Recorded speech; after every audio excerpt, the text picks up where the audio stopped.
Hello friends, आज की इस क्लास में आप टेस्ट सीरीज नंबर 10 देख रहे हो। जैसा कि आपने थंबनेल पर देख लिया होगा, प्लेटफॉर्म का वॉल्यूम फर्स्ट का सेट नंबर आज 10 है। इससे पहले आपको 1 to 9 का प्रैक्टिस सेट अपलोड कर दिया गया है। अगर अभी तक आपने प्लेलिस्ट में आकर नहीं देखा है तो आप एक बार चेक कर लीजिएगा। बीएसएससी के लिए क्राउन पब्लिकेशन, जैसा कि अभी आप देख रहे हो, प्लेटफॉर्म और एक बुक फिलहाल चल रहा है जो कि आपका किरण पब्लिकेशन का है। 3 बुक का प्रैक्टिस सेट काफ़ी सारा अपलोड हो चुका है। आप एक बार प्लेलिस्ट में आकर ज़रूर चेक कर लीजिएगा। अगर आप में से किसी को इस क्लास का पीडीएफ चाहिए होगा तो आप आराम से नीचे टेलीग्राम का लिंक दिया हुआ है, वहाँ से आप टेलीग्राम के ग्रुप में जुड़ जाइए। और अगर टेलीग्राम में कोई प्रॉब्लम आए तो आपके लिए नंबर दिया जा रहा है, आप इस नंबर को नोट कर लेंगे। इस नंबर पर आप व्हाट्सएप पर मैसेज करिएगा। आपको क्लास का पीडीएफ या और भी किसी और तरह का प्रॉब्लम हो तो कोशिश की जाएगी सॉल्यूशन करने का। देखिए, नंबर है 9576843550। इस नंबर पर आप मैसेज करके पीडीएफ या फिर और भी कोई प्रॉब्लम है तो आप यहाँ से सॉल्यूशन देख सकते हैं। अगर पॉसिबल होगा तो बताया जाएगा। देखिए, क्वेश्चन नंबर फर्स्ट है, ह्वेनसांग भारत के किस विश्वविद्यालय में 6 वर्षों तक पठन पाठन किया था? Option number B right answer हो जाएगा। नालंदा विश्वविद्यालय में ह्वेनसांग रहे थे। ध्यान रखेंगे, ये जो ह्वेनसांग है ना, ये चीनी यात्री थे जो कि आपका 629 ईस्वी से लेकर के 644 ईस्वी तक भारत में रहे थे। ठीक है, और ये हर्षवर्धन के दरबार में आए थे। अगर पूछे किसके दरबार में आए थे तो हर्षवर्धन के दरबार में, ध्यान रखना है। नंबर सेकेंड, उस राजा का नाम बताएं जिसने पहली बार युद्ध में हाथियों का इस्तेमाल किया था। ऑप्शन नंबर डी हो जाएगा। देखिए, सबसे पहले युद्ध में हाथी का अगर प्रयोग पूछे ना तो मगध के शासक ने किया था। ठीक है, अगर पूछे किस राज्य के किस जगह के खिलाफ तो चंपा के खिलाफ किया था, जो अंग महाजनपद था उसके खिलाफ किया था। और इसमें अंग महाजनपद की हार हो गई थी। उस समय अंग महाजनपद के शासक जो थे ना, ब्रह्मदत्त थे। ध्यान रखेंगे, अंग के शासक कौन? ब्रह्मदत्त। और मगध के शासक के बारे में पूछेगा तो बिंबिसार थे। ये आप ध्यान रखेंगे। ऑप्शन नंबर डी आपका क्वेश्चन के अकॉर्डिंग यहाँ पे बिल्कुल सही है। नंबर 3 है, दिल्ली में हुमायूं का मकबरा बनाने की योजना सर्वप्रथम किसने बनवाया था? मकबरा मतलब जो बनाने की जो योजना थी ना, नंबर 3 का ऑप्शन नंबर ए हो जाएगा, हाजी बेगम। देखिए, दिल्ली में हुमायूं का मकबरा बनवाने का अगर योजना पूछे ना तो हाजी बेगम के द्वारा किया गया था। अब यहाँ पे एक बात समझिएगा, जैसे आपका अकबर दिया हुआ है ना, अकबर का जो मकबरा है ना ये सिकंदरा में है। एग्जाम में पूछता है आपका, ध्यान देंगे, अकबर का मकबरा सिकंदरा में है। इसका निर्माण अगर पूछे किसने किया था तो जहांगीर ने किया था। ठीक है, ऑप्शन नंबर डी देखिए, बाबर का मकबरा काबुल में है। ठीक है, और काबुल में जो लोग आते हैं उनके लिए कहिए कि पर्यटक स्थल में ये काफ़ी ज़्यादा फेमस जगह है। क्रिप्स मिशन भारत में कब आया था? तो ऑप्शन नंबर 4 का ए हो जाएगा राइट आंसर। वर्ष 1942 में क्रिप्स मिशन भारत आया था, जिसमें कि गांधी जी ने कहा था कि अग्रिम भुगतान का चेक, इसे कहा गया था किसे? क्रिप्स मिशन को। और गांधी जी से अस्वीकार किए थे। आपको पता होना चाहिए कि वर्ष 1945 में वेवेल योजना भारत आया था। वर्ष 1946 में कैबिनेट मिशन भारत भेजा गया था। ठीक है, और 1940 के बारे में जान लीजिए कि 8 अगस्त 1940 को अगस्त प्रस्ताव, जो कि लॉर्ड लिनलिथगो के द्वारा लाया गया था। अगस्त प्रस्ताव अगर पूछेगा तो 8 अगस्त 1940 को आया था। नंबर 5 देखिए, निम्नलिखित में से किस सुल्तान ने सती प्रथा रोकने का प्रयास किया था? ऑप्शन नंबर डी हो जाएगा राइट आंसर। मोहम्मद बिन तुगलक के द्वारा सती प्रथा रोकने का प्रयास किया गया था। इनका शासनकाल 1325 से लेकर 1351 ईस्वी तक रहा था। देखिए, आपको पता होना चाहिए कि जो बाजार नियंत्रण व्यवस्था था ना, ये अलाउद्दीन खिलजी के द्वारा, ठीक है, अलाउद्दीन खिलजी के द्वारा ना बाजार नियंत्रण व्यवस्था लागू किया गया था। फिर जो आपका ऑप्शन नंबर बी है ना, फिरोज शाह तुगलक को सल्तनतकालीन अकबर कहा जाता है, इसे भी आप ध्यान रखेंगे। और अगर पूछे कि दिल्ली सल्तनत में इक्ता प्रणाली का आरंभ किसने किया था, यह भी पूछा जा सकता है, इक्ता प्रणाली, तो इल्तुतमिश नाम आपको ध्यान रख लेना है। नंबर 6 है, तुलसीदास ने रामचरितमानस किसके शासनकाल में लिखी थी? Option number C right answer हो जाएगा। अकबर के शासनकाल में रामचरितमानस लिखा गया था। ठीक है, अकबर के काल को ही हिंदी साहित्य का स्वर्ण काल भी कहा जाता है। और अगर पूछेगा कि जहांगीर के काल को क्या कहा जाता है तो आराम से आपको बता देना है कि जहांगीर के काल को चित्रकला का स्वर्ण काल के रूप में आप जानते हैं। नंबर 7 देखिए, निम्नलिखित में से किस मुगल शासक ने संगीत और नृत्य पर बंद लगा दिया था, मतलब बैन किया था, तो ऑप्शन नंबर सी हो जाएगा। औरंगजेब ने बैन कर दिया था, ठीक है। औरंगजेब स्वयं वीणा का कुशल वादक था, फिर भी उसने संगीत, चित्रकला, इतिहास लेखन, इन सारे को ना बैन कर दिया था, ध्यान रखेंगे। और भारतीय शास्त्रीय संगीत का पर अगर पूछे कि फारसी में सबसे अधिक पुस्तक किसके शासनकाल में मतलब लिखा गया था, तो औरंगजेब ही आपको नाम यहाँ पे ध्यान रखना है, ठीक है। कंफ्यूज नहीं करिएगा बिल्कुल भी, समझिएगा फिर से। औरंगजेब खुद वीणा तो बजाता था अच्छे से, बट उसने जो आपका म्यूजिक है, चित्रकला वगैरह था, हिस्ट्री था, इन सब का जो लेखन होता था इसको बैन कर दिया था। बट भारतीय शास्त्रीय संगीत पर अगर पूछे कि फारसी भाषा में सबसे अधिक पुस्तक किसके शासनकाल में लिखा गया, तो औरंगजेब के ही शासनकाल में लिखा गया था। नंबर 8 है, कहाँ पर प्राप्त अशोक के अभिलेख के निचले भाग में मयूर का चिन्ह अंकित है? Option number C, Lauriya Nandangarh. आपको ध्यान रखना है, ये जो है ना लौरिया नंदनगढ़ चंपारण बिहार में ही है, ठीक है। चंपारण जिला में, कहाँ पर? तो बिहार में ही है, ये आप ध्यान रखेंगे।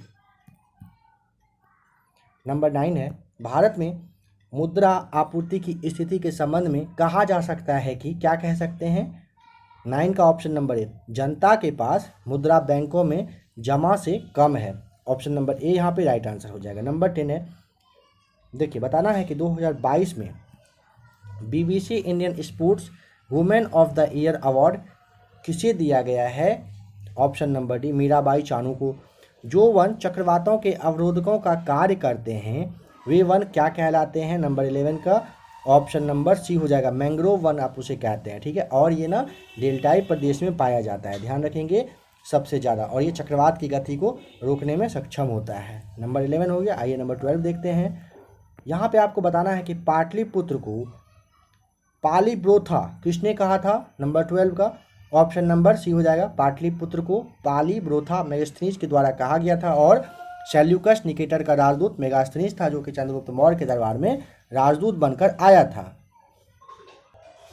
नंबर 13 है, चंद्रग्रहण के दौरान जो है ना चंद्रमा पर पड़ने वाली जो पृथ्वी की छाया है उसको आप कितने भागों में बांटे हैं, मतलब कितने भागों में से बांटा गया है? तो ऑप्शन नंबर ना सी हो जाएगा, 3 भाग में बांटा गया है, ठीक है। देखिए, चंद्रग्रहण के दौरान चंद्रमा पर पड़ने वाली पृथ्वी की छाया को 3 भाग में अगर पूछे कौन सा, तो एक है अम्ब्रा, दूसरा है पेनम्ब्रा और तीसरा है एटम्ब्रा। इन 3 भागों में इसे बांटा गया है, ठीक है। नंबर 14 है, चर्चित पुस्तक नाम है मेड इन चाइना की भारतीय लेखक कौन है? तो ऑप्शन नंबर ए, परिंदा जोशी के द्वारा मेड इन चाइना पुस्तक लिखा गया है।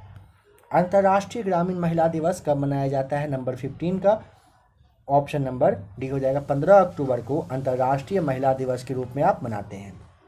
अब देखिए 24 अक्टूबर है ना यहाँ पे दिया हुआ, 24 अक्टूबर को ही यूएन का जो स्थापना दिवस है मनाते हैं, ठीक है। 14 अक्टूबर दिया हुआ, 14 अक्टूबर को विश्व मानक दिवस मनाया जाता है। फिर आपका जो 31 अक्टूबर है, अगर आपको इसके बारे में पता हो तो आप कमेंट करके बताइएगा। 31 अक्टूबर भी काफ़ी ज़्यादा खास है और ये गुजरात से कुछ रिलेटेड है, अगर आपको पता हो तो कमेंट करके बताइएगा। और देखिए एक है 9 अक्टूबर, तो 9 अक्टूबर के बारे में समझ लीजिए, विश्व डाक दिवस मनाया जाता है 9 अक्टूबर को ही। नंबर 16 है, बोध गया के महाबोधि मंदिर का निर्माण किस काल में हुआ था? 16 का ऑप्शन नंबर सी, गुप्त वंश के काल में हुआ था। बताना है कि योजना आयोग के स्थान पर नीति आयोग का गठन कब हुआ? नंबर 17 का ऑप्शन नंबर ए, 1 जनवरी 2015 से। आपको पता होना चाहिए कि अध्यक्ष जो है वो जो भारत के प्रधानमंत्री प्रेसिडेंट में रहते हैं वही नीति आयोग के अध्यक्ष होते हैं। तो अभी फिलहाल नरेंद्र मोदी हैं, उपाध्यक्ष राजीव कुमार हैं, और मुख्य कार्यकारी अधिकारी अगर कहें जिसे आप इंग्लिश में CEO कहते हैं, CEO अभी अभिकांत नाम आप ध्यान रखेंगे, अभिकांत है। बताइए कि हदीस है एक, हदीस क्या होता है? नंबर 18 का ऑप्शन नंबर आपका डी हो जाएगा। देखिए क्योंकि ना हदीस इन चारों में से इस्लामिक कानून या सल्तनत कालीन कर या फिर बंदोबस्त कानून ये सब कोई नहीं है, बल्कि ना हदीस मोहम्मद साहब के कथन और उनके जीवन से संबंधित घटनाओं का कहिए एक संग्रह, मतलब पुस्तक के रूप में, बुक के रूप में ये है, ठीक है। तो इसे आप हदीस के नाम से जानते हैं। नंबर 19 है, वर्ण व्यवस्था से संबंधित पुरुष सूक्त मूलतः निम्न में से किस में पाया जाता है? नंबर 19 का ऑप्शन नंबर सी हो जाएगा राइट आंसर, ऋग्वेद में पाया जाता है। ध्यान रखेंगे ऋग्वेद के 10वें मंडल में ना पुरुष सूक्त में समाज को 4 वर्गों में बांटा गया है, ठीक है। कौन कौन से? जिसमें कि देखिए सबसे पहला है ना प्रजापति के मुख से ना ब्राह्मण, ध्यान रखेंगे मुख से ब्राह्मण, भुजा से क्षत्रिय, जांग से वैश्य और पैर यानी कि चरण से ना शूद्र की उत्पत्ति बताया गया है। नंबर 20, बहमनी राज्य की जो प्रथम राजधानी है वो निम्नलिखित में से कौन सी थी? तो ऑप्शन नंबर आपका यहाँ पे बी हो जाएगा, गुलबर्गा। नाम आप ध्यान रखेंगे, ठीक है। देखिए, वर्ष 1347 ईस्वी में ना अलाउद्दीन हसन बहमन शाह ने बहमनी साम्राज्य की स्थापना की थी और गुलबर्गा को ही अपनी इन्होंने राजधानी बना लिया था। बताइए किस चोल राजा ने जल सेना प्रारंभ की थी? नंबर 21 का ऑप्शन नंबर सी, राजराज प्रथम के द्वारा किया गया था। बताना है कि एन बीरेन सिंह किस राज्य के मुख्यमंत्री बने हैं? नंबर 22 का right answer option number B हो जाएगा। मणिपुर के सीएम कौन? एन बीरेन सिंह हैं। भारत में प्रथम न्यूक्लियर ऊर्जा स्टेशन की स्थापना हुई थी किस जगह पर? ऑप्शन नंबर सी हो जाएगा, तारापुर में किया गया था, ठीक है। अगर पूछे तारापुर में स्थापना कब हुआ था, आपको ईस्वी बताना है तो आराम से आप 1956 यानी कि 1956 में बता देंगे। बिहार के प्रथम निर्दलीय मुख्यमंत्री कौन रहे थे? ऑप्शन नंबर ना आपका ए हो जाएगा, महामाया प्रसाद सिन्हा। देखिए, महामाया प्रसाद सिन्हा बिहार के प्रथम निर्दलीय मुख्यमंत्री थे, ठीक है। महामाया प्रसाद सिन्हा का अगर पूछे कि कार्यकाल, वो मतलब मुख्यमंत्री कब से कब तक रहे थे, तो 5 मार्च 1967 से लेकर के 28 जनवरी 1968 तक ये सीएम रहे थे बिहार के, जो कि निर्दलीय मुख्यमंत्री रहे थे, ठीक है। नंबर 25 देखिए, बताना है कि सुलभ इंटरनेशनल के संस्थापक कौन हैं? तो ऑप्शन नंबर ए हो जाएगा, बिंदेश्वर पाठक। ध्यान रखेंगे। संविधान के निम्नलिखित में से किस प्रावधान के अंतर्गत भारतीय संसद को नया राज्य बनाने का अधिकार दिया गया है? तो ऑप्शन नंबर 3 हो जाएगा, सी हो जाएगा, अनुच्छेद 3 के तहत ना भारतीय संसद को नया राज्य बनाने की अधिकार प्रदान की गई है। नंबर 27, वन अरेंज्ड मर्डर नामक पुस्तक के लेखक कौन है? तो option number B, Chetan Bhagat के द्वारा लिखा गया है वन अरेंज्ड मर्डर। काफ़ी फेमस बुक है, ध्यान रखिएगा। भारतीय संविधान के किस अनुच्छेद में मानव के दुर्व्यापार और बलात् श्रम को रोकने का प्रयास किया गया है? नंबर 28 का ऑप्शन नंबर सी हो जाएगा, अनुच्छेद 23 के अनुसार बलात् श्रम और मानव अंगों का जो ये व्यापार है इसको बैन किया गया है। अनुच्छेद 24 देख लीजिए, इसके अनुसार 14 वर्ष तक के बालक को जो कुछ मतलब जोखिम वाला काम होता है उस पर नहीं लगाया जा सकने का मतलब नियम दिया हुआ अनुच्छेद 24 में। अनुच्छेद 25 है ऑप्शन नंबर ए, 25 में ना स्वेच्छा से किसी भी धर्म को अपनाने की मतलब आज़ादी दी गई है। और अनुच्छेद जो आपका 28 है इसमें ना सार्वजनिक शिक्षा संस्थान में धर्म विशेष की शिक्षा नहीं देने से संबंधित है। नंबर 29, संघीय संसद का निम्न अथवा लोकप्रिय सदन आप किसे संबोधित करेंगे? 29 का ऑप्शन नंबर डी, लोकसभा को, क्योंकि ये जनता के द्वारा चुना जाता है, ठीक है।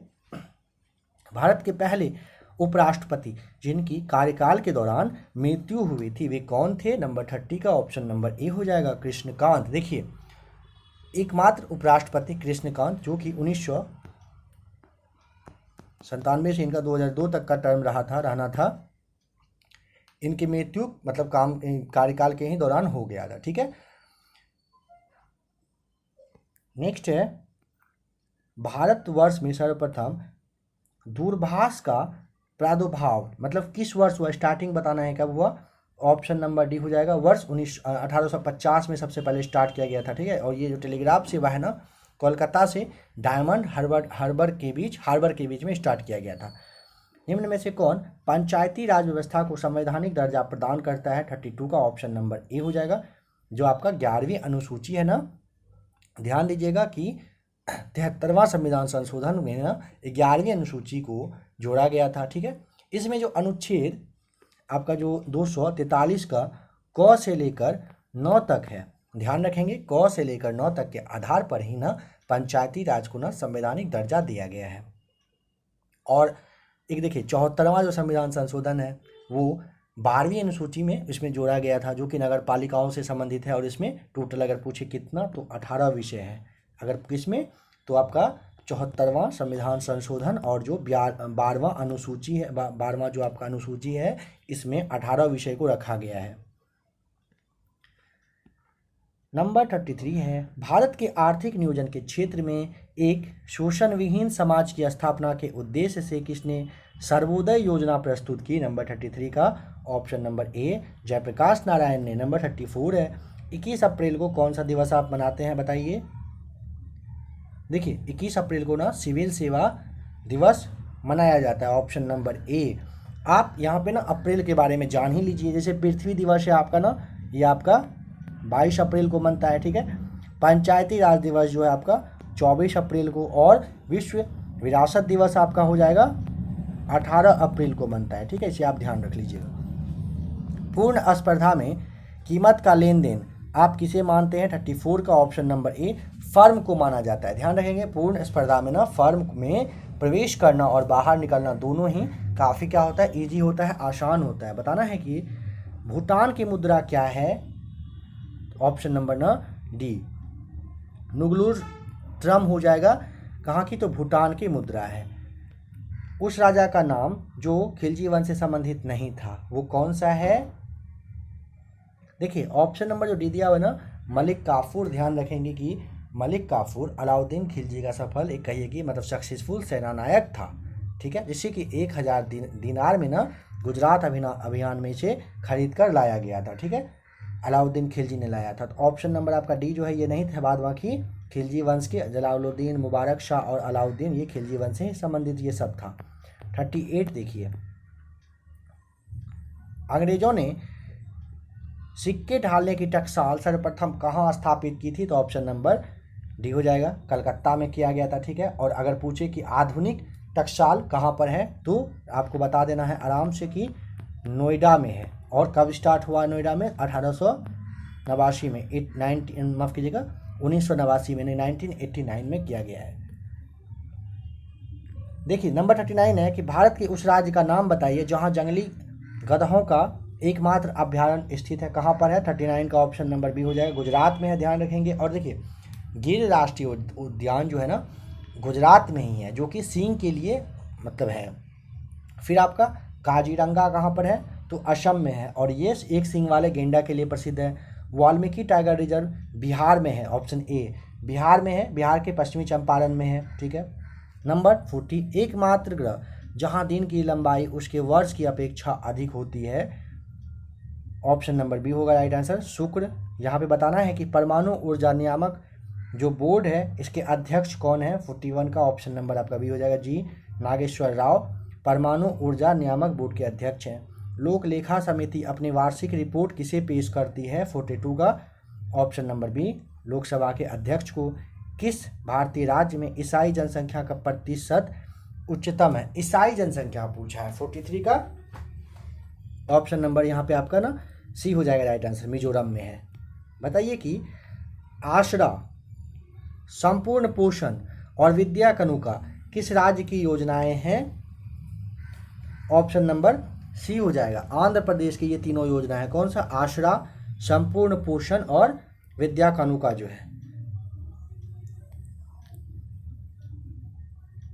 नंबर 45 है, किस नागरिक सम्मान की आकृति पीपल के पत्ते के समान होता है? तो 45 का ऑप्शन नंबर आपका डी हो जाएगा, भारत रत्न का होता है। देखिए भारत रत्न की शुरुआत वर्ष 1954 से हुई थी, जिसे कि जनता पार्टी के बारे में आप ध्यान रखिएगा 1978 में जनता पार्टी ने इसे बंद कर दिया था, ठीक है। बट 1980 ईस्वी में, कब? 1980 में कांग्रेस सरकार ने इसे फिर से शुरू कर दिया था। पता होना चाहिए कि डॉक्टर सर्वपल्ली राधाकृष्णन जो है भारत रत्न प्राप्त करने वाले पहले भारतीय व्यक्ति हैं। भारत रत्न भारत का सर्वोच्च नागरिक सम्मान होता है, ठीक है, इसे आप ध्यान रखिएगा। और देखिए अगर पूछ ले कि सेकेंड सर्वोच्च नागरिक सम्मान बताइए कौन सा होता है, तो पद्म विभूषण आपको बता देना है। सत्यम शिवम सुंदरम किसका आदर्श वाक्य है? 47 ऑप्शन नंबर डी, दूरदर्शन का। आरबीआई ने किस शहर में रिजर्व बैंक इनोवेशन हब का उद्घाटन किया है? तो बेंगलुरु में किया गया है आरबीआई के द्वारा, ठीक है। 47 48 देखिए, वर्ल्ड एथलेटिक्स ने किसे वुमेन ऑफ द ईयर 2021 घोषित कर दिया? 48 का ऑप्शन नंबर ए, अंजू बॉबी जॉर्ज को। जलवायु संकट से निपटने हेतु किन एशियाई देश ने एक समझौता किया है? तो देखिए इजराइल, यूएई और जॉर्डन, इन तीनों ने किया है, ठीक है। तो ऑप्शन नंबर आपका यहाँ पे ना डी हो जाएगा राइट आंसर। ओडिशा में किस नदी पर 110 करोड़ रुपए की लागत से रोपेक्स जेटी परियोजना बनाने की घोषणा की गई है? नंबर 50 का ऑप्शन नंबर डी हो जाएगा राइट आंसर, धामरा नदी पर। आइए नंबर 51 साइंस का क्वेश्चन देख लेते हैं। बताइए कि कांच को गहरा नीला रंग किससे मिलता है? किससे क्या पूछा है? कांच को गहरा नीला रंग किससे मिलता है बताइए। तो ऑप्शन नंबर ए, कोबाल्ट ऑक्साइड की वजह से कांच को गहरा नीला रंग मिलता है। समझिएगा फ्रेंड्स, काफ़ी इंपॉर्टेंट यहाँ पे क्वेश्चन है। कांच में अगर आपसे पूछेगा ना गहरा नीला नहीं, बल्कि अगर आपसे पूछ ले कि काला रंग किसकी वजह से मिलता है, तो आपको रजत ब्रोमाइड, आपको नाम ध्यान रखना है, रजत ब्रोमाइड की वजह से मिलता है। ठीक है। फेरस सल्फेट का जो यूज होता है ना, ऑप्शन नंबर सी, देखिए फेरस सल्फेट के बारे में समझिएगा। सल्फेट का यूज सिहाई बनाने, मोहर और रंग उद्योग में किया जाता है। ठीक है। आइए नंबर 52 देखते हैं। दूध को कुछ देर खुले में रखे जाने पर उसका स्वाद कैसा होता है? तो खट्टा हो जाता है। बताइए यह किसके बनने के कारण होता है? काफ़ी इजी है। तो ऑप्शन नंबर ए, लैक्टिक अम्ल की वजह से होता है। बताना है कि वायुमंडल में ओजोन परत के ह्रास के लिए निम्नलिखित में से कौन सा रासायनिक द्रव उत्तरदायी होता है? तो 53 का ऑप्शन नंबर आपका यहाँ पे ना सी हो जाएगा राइट आंसर। देख लीजिए यहाँ पे क्लोरोफ्लोरोकार्बन जो है, ऑप्शन नंबर सी आपका यहाँ पे बिल्कुल राइट आंसर हो जाएगा। देखिए CFC जो है ना, यानी कि क्लोरोफ्लोरोकार्बन जो है ना, वायुमंडल में ओजोन परत के ह्रास के लिए भी जिम्मेदार होता है। और समझिए CFC गैस को भी ना को आप ना फ्रियॉन गैस के भी नाम से जानते हैं। ठीक है। फ्रियॉन गैस अगर पूछे तो कंफ्यूज नहीं करना है, CFC को ही कहा जाता है। CFC गैस ना जैसे फ्रिज है, कूलर है, इन सब से निकलने वाला एक मतलब कहिए कि आपका गैस होता है। और एक बात समझिए, SO2 यानी कि सल्फर डाइऑक्साइड और NO2 यानी कि नाइट्रोजन ऑक्साइड जो है ना, गैस अम्लीय वर्षा के लिए ये सारे जिम्मेदार होता है। ठीक है। एक बात समझिएगा, क्वेश्चन आपका यह भी आ सकता है, क्वेश्चन पहले BPSC वगैरह में पूछा गया ना कि ताजमहल में जो प्रॉब्लम आ रही है ना, मतलब उसका जो मतलब क्षति हो रहा है, नुकसान हो रहा है, उसका कारण क्या है? तो आपको आराम से बता देना है कि अम्लीय वर्षा की ही वजह से ताजमहल का में जो प्रॉब्लम आ रहा है अम्लीय वर्षा की वजह से ही आता है। नंबर 54, शीतकाल में पौधे पाले जो है ना ये से मर जाते हैं। बताना है क्यों, पाले से ये क्यों मरता है? 54 का ऑप्शन नंबर जो डी हो जाएगा ना, उत्तकों की यांत्रिक क्षति और शुष्कन हो जाना की वजह से क्या होता है, पौधे में ना ये जो पाले होता है ये मर जाता है। इसके वजह से क्या होता है कि पौधे धीरे धीरे फिर से मतलब कहिए कि सूख जाता है और बर्बाद हो जाता है, खत्म हो जाता है। नंबर 55, मानव में मुख्य नाइट्रोजनी अपशिष्ट कौन सा है? 55 का ऑप्शन नंबर बी हो जाएगा राइट आंसर, यूरिया। समझिएगा फ्रेंड्स, देखिए एक नॉर्मल जो व्यक्ति होता है ना, उसमें उसके जो मूत्र में ना लगभग जल होता है कितना? तो 96%। यह आपसे पूछा जाता है, समझिएगा। अगर पूछेगा यूरिया कितना होता है तो लगभग आपका 2%। मानव मूत्र के बारे में बताया जा रहा है। ठीक है। प्रोटीन, वसा, शर्करा ये सारे जो होते हैं ये लगभग 1.3% इसमें पाए जाते हैं। अगर पूछेगा ना कि यूरिया में बताइए कि नाइट्रोजन की मात्रा कितना होता है, तो 46%। ध्यान रखेंगे, यूरिया में अगर आपसे पूछता है नाइट्रोजन की मात्रा तो 46%। देखिए और एक बात समझ लीजिए, जैसे वेस्ट से क्वेश्चन है तो इसको आप क्लियर ही कर लीजिए अच्छे से। तो जैसे मूत्र का जो pH मान आपसे अगर पूछेगा ना कितना होता है ना, तो लगभग 4.8 से लेके 8.4 के बीच में होता है। ठीक है, ये आप ध्यान रखेंगे। मैक्सिमम जगह आपको 6 भी दिया जाएगा ऑप्शन में, तो आपको 6 वहाँ पे टिक कर देना है।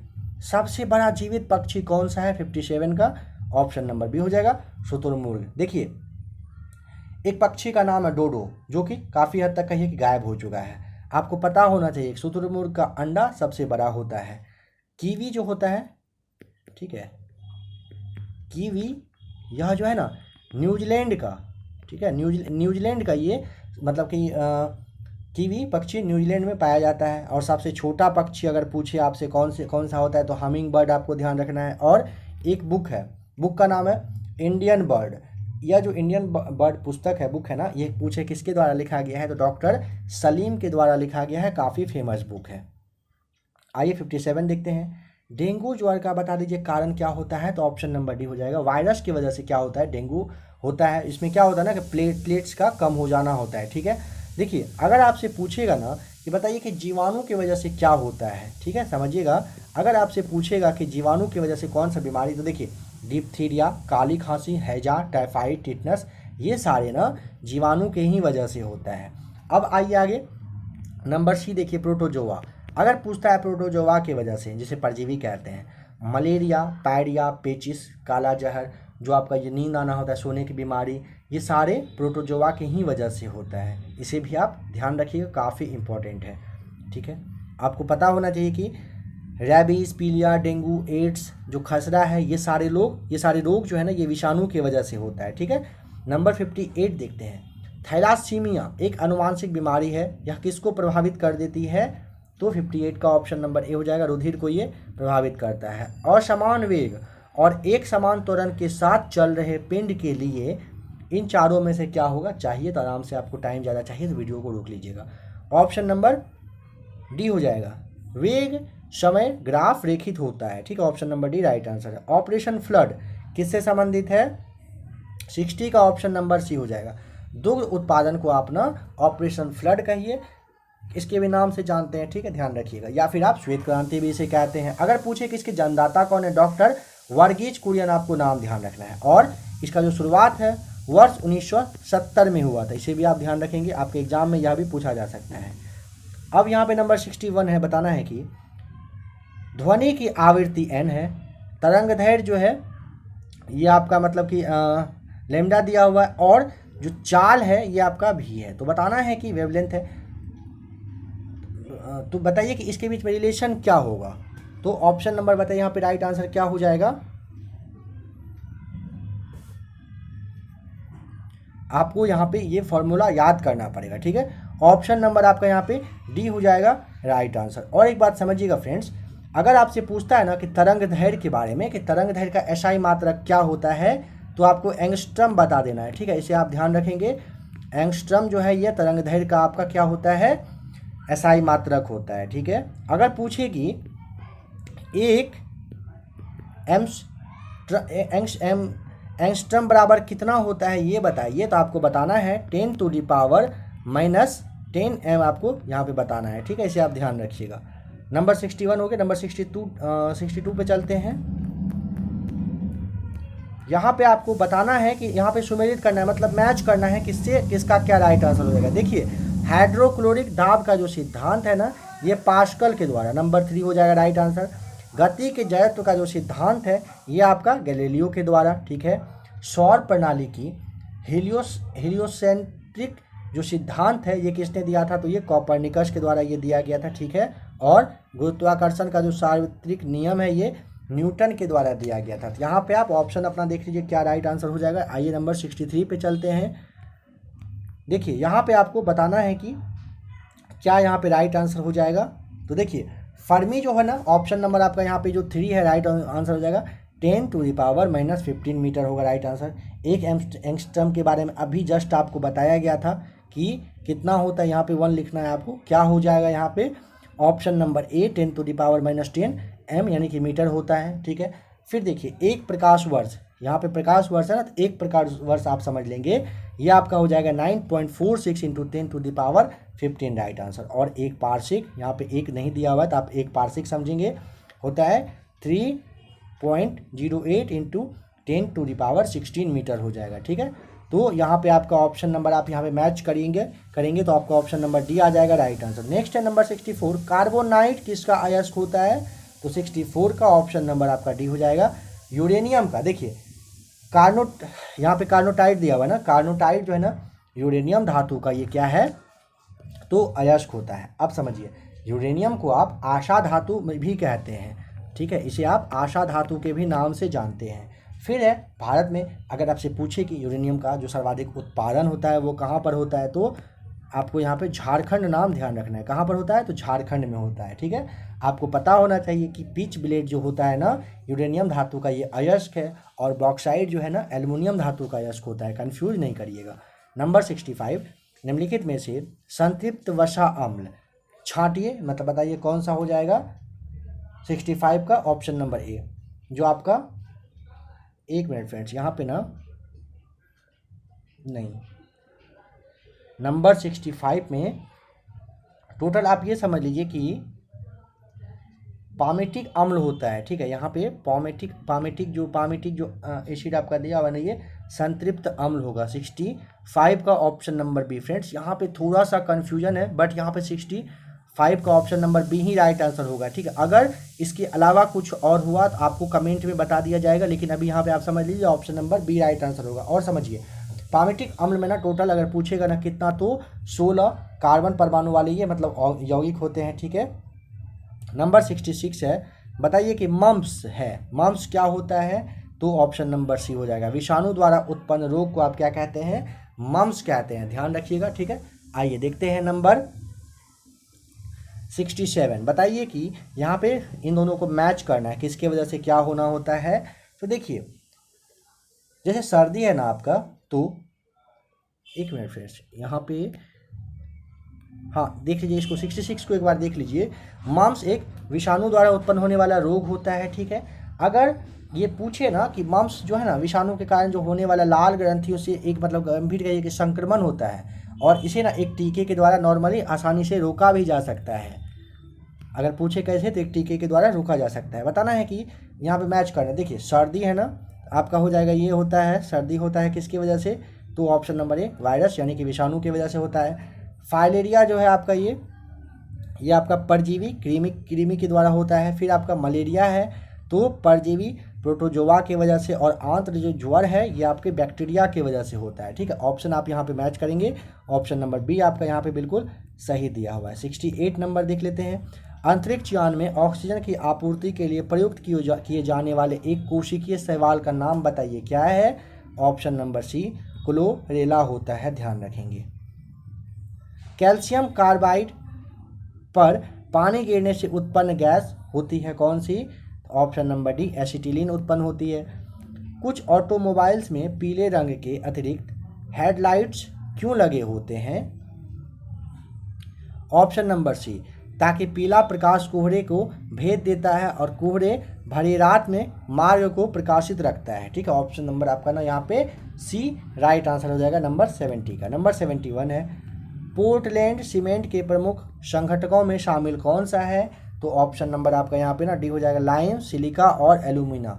ध्यान रखेंगे कि पोर्टलैंड सीमेंट की खोज अगर आपसे पूछे बीपीएससी में इन सारे क्वेश्चंस को तो बताया ही गया था, आपने तो उसे देखा नहीं होगा। देखिए वर्ष 1824 में एक ब्रिटिश इंजीनियर थे जिनका कि नाम क्या था, जोसेफ, नाम ध्यान रख लीजिएगा, फिर नेक्स्ट टाइम ये क्वेश्चन आएगा तो वहाँ पे आपको कंफ्यूज नहीं करना है या फिर याद करने की कोशिश नहीं करना है, आपको याद आ जाना चाहिए। जोसेफ एस्पिडिन नाम था उनका, जो कि ब्रिटिश इंजीनियर थे। इन्होंने ही 1824 में पोर्टलैंड सीमेंट की खोज की थी। नंबर 72 है, इंसुलिन स्रावित होती है कहाँ पे, तो ऑप्शन नंबर बताइए क्या होगा राइट आंसर, ऑप्शन नंबर ए पैंक्रियाज यानी कि अग्नाशय में।